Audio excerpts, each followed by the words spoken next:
Assalamualaikum warahmatullahi wabarakatuh. Salam sejahtera bagi kita semua. Perkenalkan, nama saya Rizky Ari Cahyani, mahasiswi program Magister Kenotariatan Universitas Indonesia.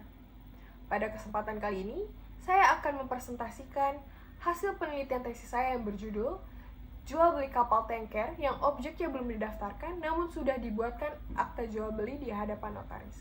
Sebagaimana dalam studi putusan Mahkamah Agung nomor 5095 K/PDT/2024. Penelitian ini dilatar belakangi oleh pentingnya pendaftaran kapal sebagai syarat utama untuk menjamin kepastian hukum kepemilikan, keselamatan pelayaran, serta perlindungan bagi para pihak. Namun, dalam praktiknya masih ditemukan pembuatan akte jual beli kapal tanker yang belum didaftarkan. Sebagaimana terjadi dalam putusan Mahkamah Agung nomor 5095 K/PDT/2024. Permasalahan ini menimbulkan pertanyaan serius mengenai keabsahan peralihan hak milik kapal serta tanggung jawab notaris dalam pembuatan akta tersebut. Berdasarkan latar belakang tersebut, penelitian ini mengangkat dua rumusan masalah. Yang pertama, bagaimana akibat hukum jual beli kapal tanker yang objeknya belum terdaftar di Indonesia, baik dari aspek kepemilikan maupun aspek operasional dan keselamatan pelayaran.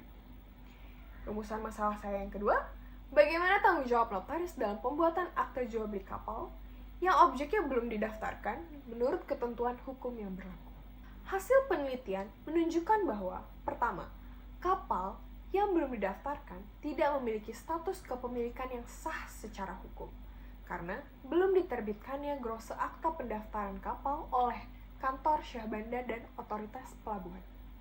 Akibatnya, akta jual beli tersebut menjadi batal demi hukum dan peralihan hak milik dianggap tidak pernah terjadi. Selain itu, kapal yang belum terdaftar juga tidak memenuhi aspek operasional dan aspek keselamatan. Dikarenakan, kapal yang ingin beroperasional di Indonesia harus kapal yang berbendera Indonesia. Berdasarkan pasal tersebut, dijelaskan bahwa kapal yang ingin beroperasional di perairan Indonesia harus kapal yang berbendera Indonesia. Jika kapal belum terdaftar, maka kapal belum mendapatkan status kebangsaan dengan bendera Indonesia.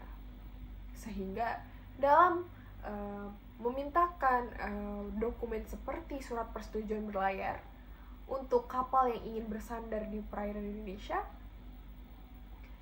tidak dapat dimintakan karena kapal belum mendapatkan status kebangsaan. Kemudian, dari aspek keselamatan, kapal tidak terjamin keselamatannya. Dikarenakan, dalam proses pendaftaran kapal, kapal harus memenuhi standar kelayak lautan kapal, di mana syah bandar sebagai pihak yang berwenang akan memeriksa mengenai standar-standar keselamatan kapal. Apabila kapal belum terdaftar, maka standar keselamatan jadi tidak terjamin.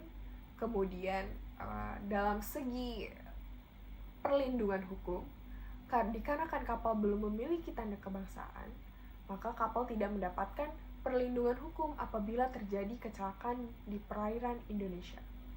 Hasil rumusan masalah kedua dalam penelitian ini terkait tanggung jawab notaris.